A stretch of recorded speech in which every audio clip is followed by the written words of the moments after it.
I stood in front of a statue called the Charioteer. It's a Greek statue, it's in Delphi, tall, and it was 500 BC. It made me cry. And I thought, boy, that's what an architect should do, is be able to have an emotional response with their work that lasts through the centuries. So that's what I try to do. Now, I know that's very pompous, but at least it's a wish, it's a hope.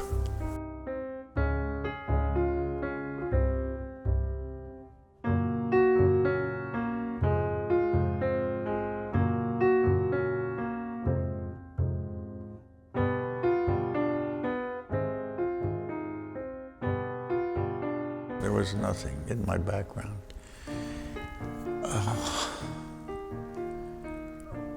I studied math and physics. I loved physics and chemistry in high school. And I also did wood shop, so I made things in the wood shop. I went to different schools looking at what they did, and they had books in my high school of what an architect does, whatever. And it also had a book on the schools where they teach and what kind of... And so architecture in those books in Toronto, Canada, where I was, were boring because they were about doing little cottages. And that didn't interest me, so I just closed the book. I became interested in chemical engineering. I had a cousin who was a chemical engineer, so I thought maybe I'd be interested in that. I went to a laboratory with the guy that took me, and it was, I couldn't stand it. They were doing the same tests 100 times to gauge the paint for a paint company. When I was a kid, my mother took me to an art museum, and I was always interested in that. And she also took me to classical concerts. And I was always interested. So all my life, I followed that. I came out to LA from Canada.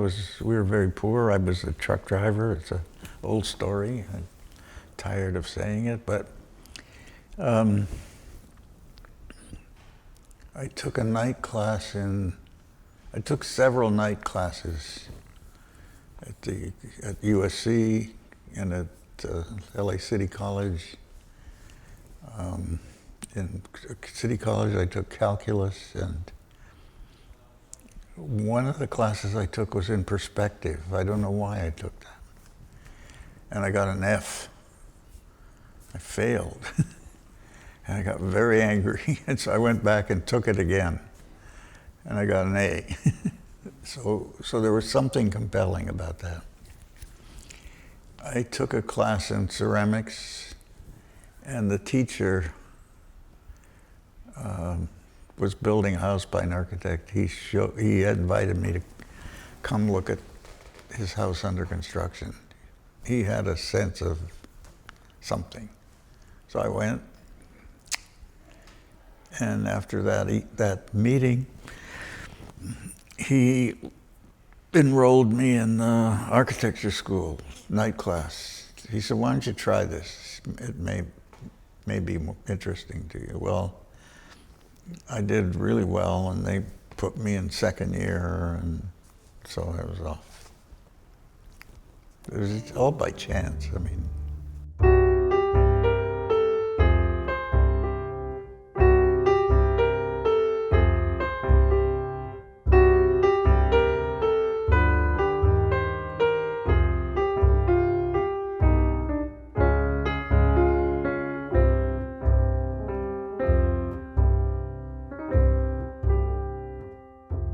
Well, I used to go to, they had every Friday night in Toronto at the university, they had a lecture series and none of my friends wanted to go, so I used to go alone every Friday. And at one of those lectures, a guy was showing a building in Boston, and was showing furniture, and it was Alvar-Aalto, but I didn't know it. I mean, I knew it, but I didn't know who he was, you know. And I was very taken with what he was saying and doing. It was quite, and I never forgot that. And then, as I became an architect, I realized it was Alvar-Aalto. So I went back and checked the school records, and it was Alvar-Aalto. And then I visited Aalto's studio in Helsinki, and they let me sit in his chair, and they proved that it was Alvar-Aalto, November 16th, 1946 or something like that. That I really was there, and that was it.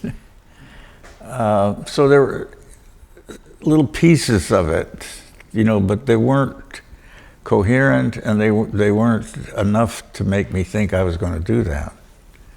They were just experiences, and I was at that time more interested in, it was the beginning of maglev transportation. They were talking about it. It was the beginnings in the 40s. They were starting to develop this way of transportation. And I was interested in the sciences of that, and so I was interested in a lot of things. I don't know. But this interest for form and material is an interest you find in art as well. Yeah, of course, yeah.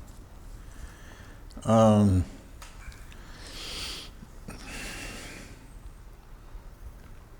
I think once I started studying architecture, I was pretty thorough in doing history of architecture. Even though the schools weren't, USC didn't have a program for architectural history. It was once a week for an hour with terrible slides, terrible pictures. And then I traveled to Europe. I spent a year in Europe and got the real juice. I went through Italy and experienced the Laurentian Library. Living in California and growing up in architecture, at the end of the war, my teachers came back from Japan, from the army, and showed pictures of Issei Shrine, Katsura Palace, Shosoin, I don't know, all those beautiful things, Kiyomizu. And so I went to Japan and went to see everything. And because in the school, when I was second, third year, my teachers were working independent. Their independent work looked like it was Japanese. They were using the language of Japan because it was so accessible with the wood frame here that, and some became Harwell Hamilton Harris and Gordon Drake and others. And of course the home builders, the Green Brothers and Frank Lloyd Wright, all had influence of Japan. And it was very seductive because it was easy to build. And I think it's still in here. Because when you look at Disney Hall, we invited the Gagaku Orchestra, which I used to play in here at UCLA. It's the Imperial Court musicians. But the real ones, I convinced them to come here. They never traveled, and they came to Disney Hall. You put them on the stage, and you'd think Disney Hall was a Japanese temple. So it's pretty interesting. You don't get very far from those influences.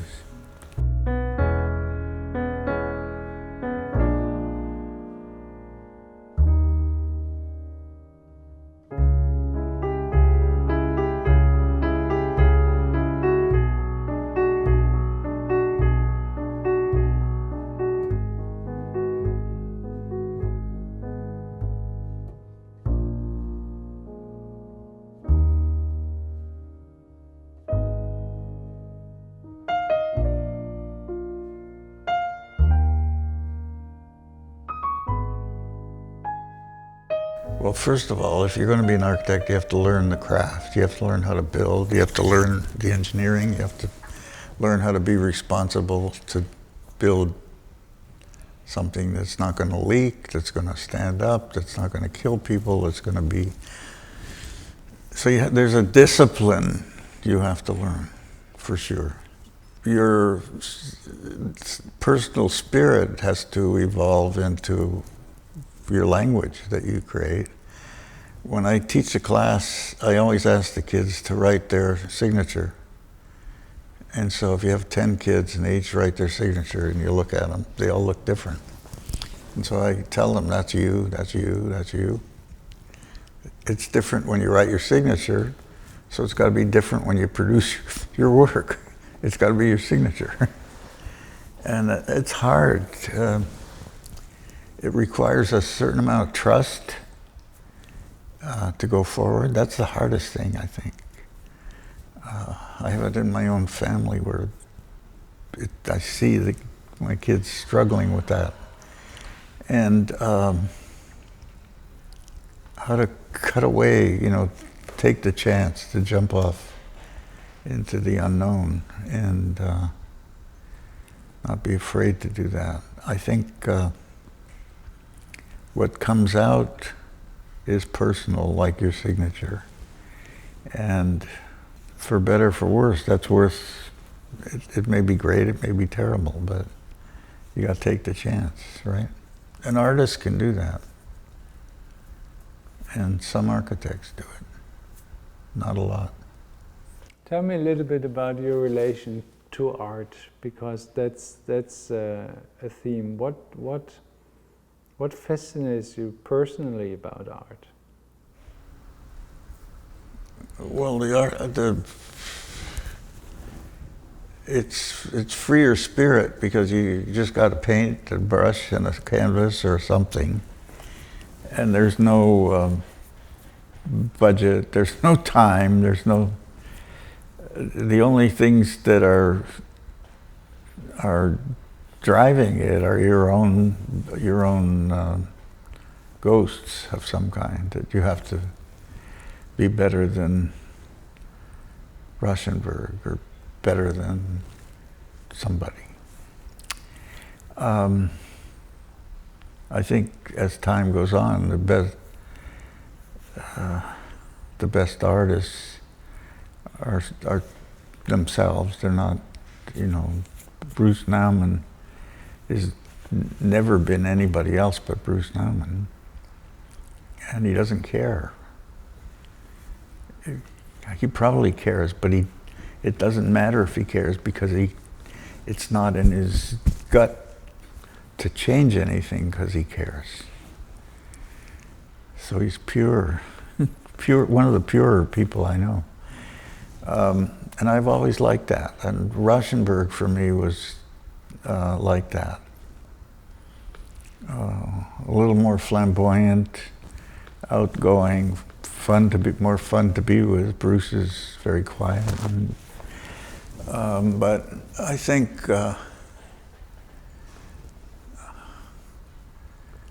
I never talked philosophy with Rauschenberg or with Bruce or with Oldenburg or with Chamberlain. There's no discussion about that. And we spent a lot of time together, all of those people.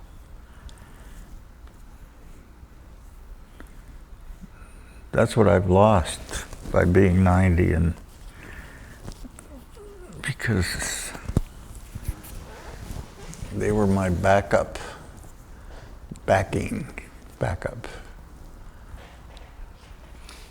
They were, it's not that they said, hey, Frank, you're doing a great job. It's not that. I didn't mean that. But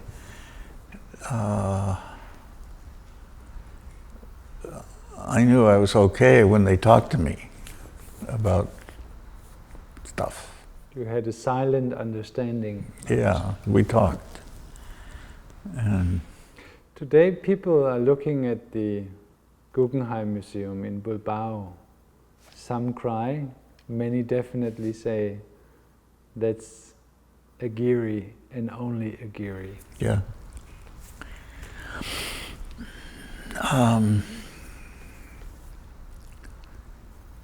Well, you have to understand the Basque culture.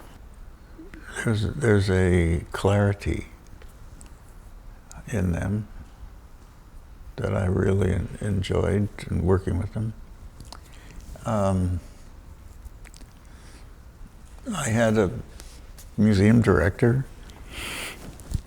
Tom Kranz, who had the vision of having a museum there, and having a museum that would be a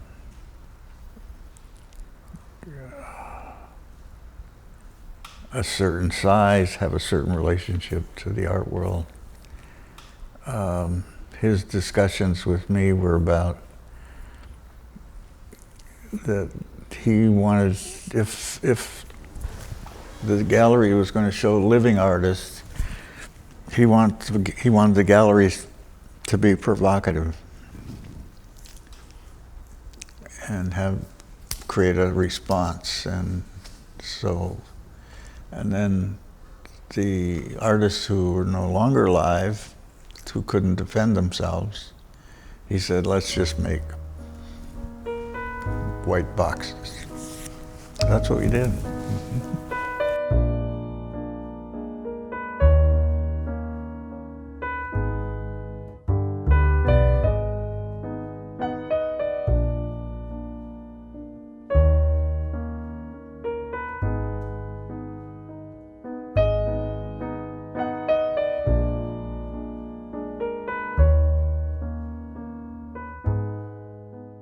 You once mentioned that architecture is about feelings, and you also have a long time standing relationship with art. So clearly there's a relationship between architecture and art as well. How would you describe that? Well, but I'm telling you, you don't get to that part until you create the kind of format for it, and that format has to be able to relate to the person who's paying the money, showing them that they can build such a thing for the budget they want. And if sometimes they can't, sometimes their wish is not.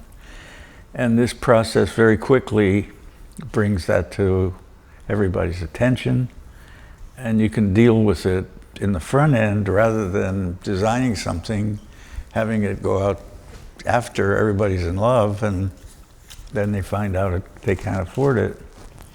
Then you start cutting it, it becomes a compromise. And I hate that part. I can't go there. I want to do it. I want to be real from the beginning. So, given that process, and given a lot of the computer programs and stuff that we've developed to make that process work seamlessly and carefully, the art part, what does it look like? What materials, what form, what, all that. And those are studies, model studies that we make that relate to sight. And, if you build a tower,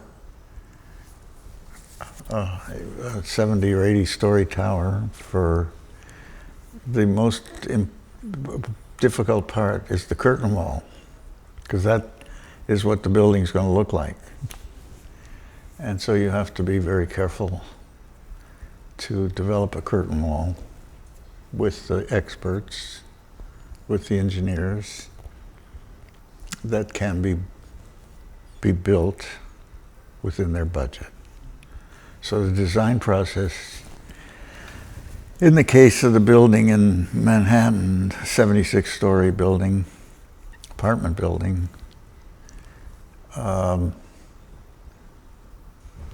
we started with the normal business architect's model, which was this high, and we put it in the site, and the owner realized that it would look like everything else, so they said they wanted higher. So 10 floors higher was a new cost, and they agreed to that. They wanted that it was worth it. Then we were next to the Woolworth building and the Brooklyn Bridge near City Hall in Manhattan. And we wanted to create an ensemble with those buildings. So it wasn't a unique structure. It was a unique structure, but it was also a partner. It was, it had some resonance with the buildings around. And so the skin of the tower, I wanted it to look like the fabric that was, or the curves that come from Michelangelo or from, I forget names, Bernini. So I came to the office and we had the models of the tower, and so I said to my assistant, do you know the difference between Bernini curves and Michelangelo curves? Michelangelo's soft, and Bernini has this edge like Santa Teresa. And so we wanted Santa Teresa. And so we made that, and the reason we wanted that was we wanted, in the box of the building, in the apartments, we wanted the rooms to have bay windows. So it means when you're on the floor, you walk out, you're in air. You're looking, the window is all around you. It's not, you're not just looking through a window.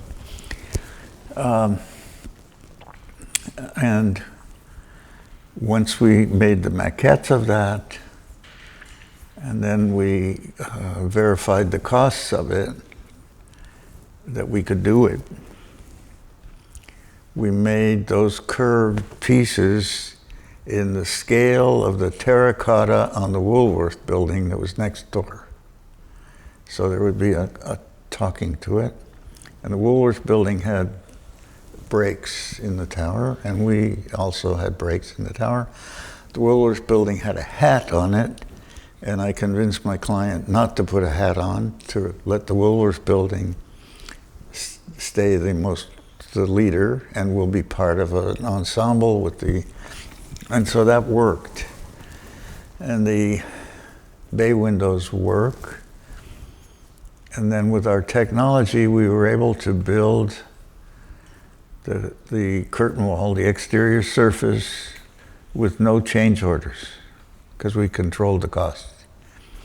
Change orders are 15%, usually 15%. So the money we saved on the process, we were able to afford the more expensive curtain wall. So we ended even. So listening to this, I get the impression that architecture is always about, on the one hand, singularity of the building, on the other hand, being part of something whole, the surrounding. I think so. I think that's what's missing In our cities, the buildings are singular. They don't have any kind of relationship to the whole. But because of the curtain wall requirements and the glass requirements, they end up all looking alike somehow. So it's kind of, but not in a good way. So if you go to every city in the world, all the new buildings look the same. Downtown Los Angeles now looks like downtown Seoul, Korea, like everywhere.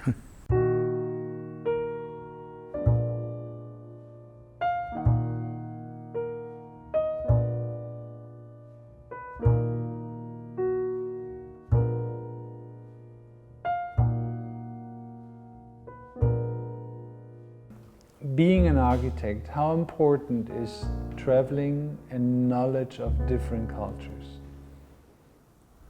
Just being a person, it's important to travel, to know as much as, I mean, look at the politics we're going through now in the world.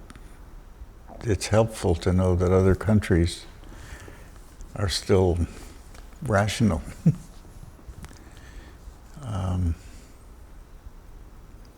It's scary.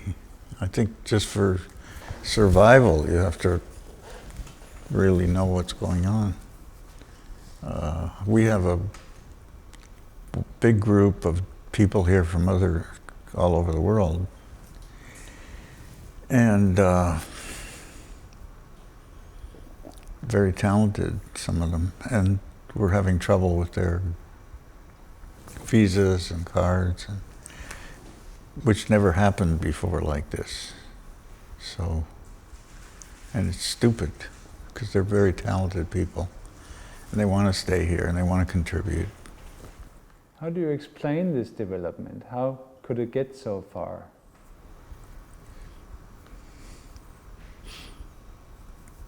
Well, I think it's greed.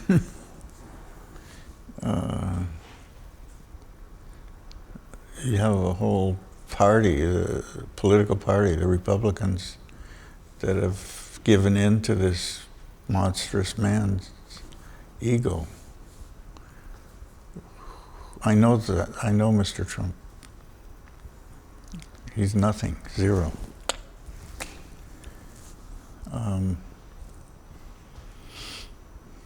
He tells lies. He is a crook. He continues to thrive on it, I guess. It's amazing. And there are other parts of the world that have leadership that's similar. And there's parts of the world that don't. But I guess it's the haves and the have-nots. It's some people have the ability to go through life and survive and thrive and go to work and make enough money to live on and raise families and live within their culture and status. And then there's a lot of people that don't. And they're mad, they're angry. And so they blame everybody. Look at France now. They got a great president, Macron, very smart, very dedicated. In less than a year, they're trying to get rid of him already.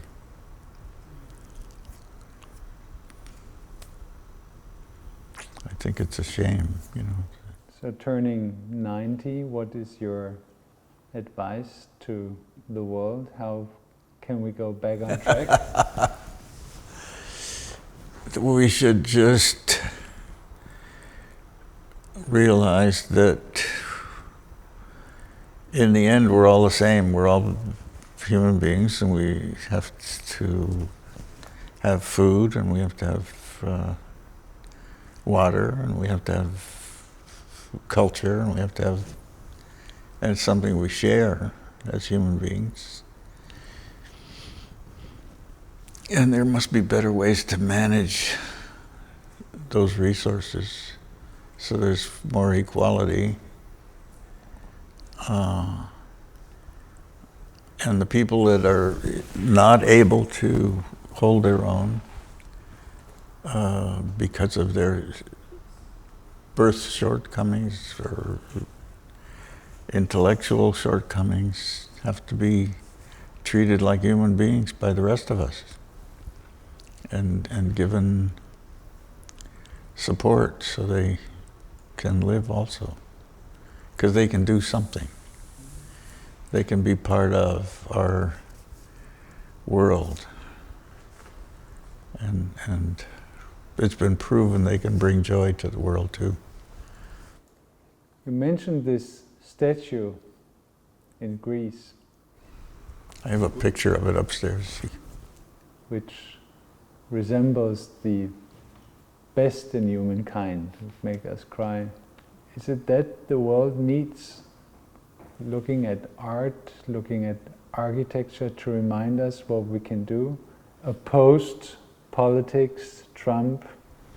Yeah, I guess. I think, I think we have to have values that say we don't want to be lied to. We don't want our fellow human beings to be mistreated, and there be inhumanity within our cultures to other people.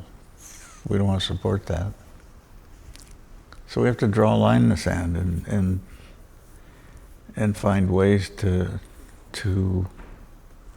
accept our community, our people around us, But can artists and architects contribute to that? well, I think absolutely. Literature, certainly. People read books and change their minds. Some people read poetry and change their minds. Some people change their minds when they see a painting.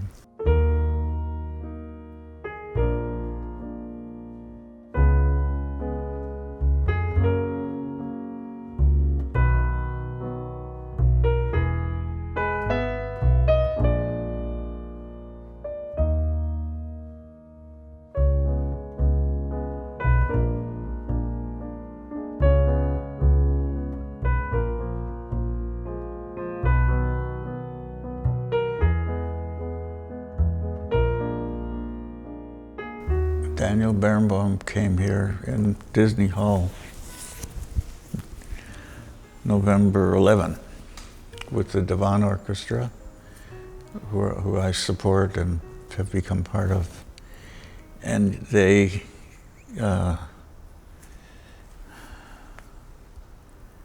did Tchaikovsky's Fourth Symphony.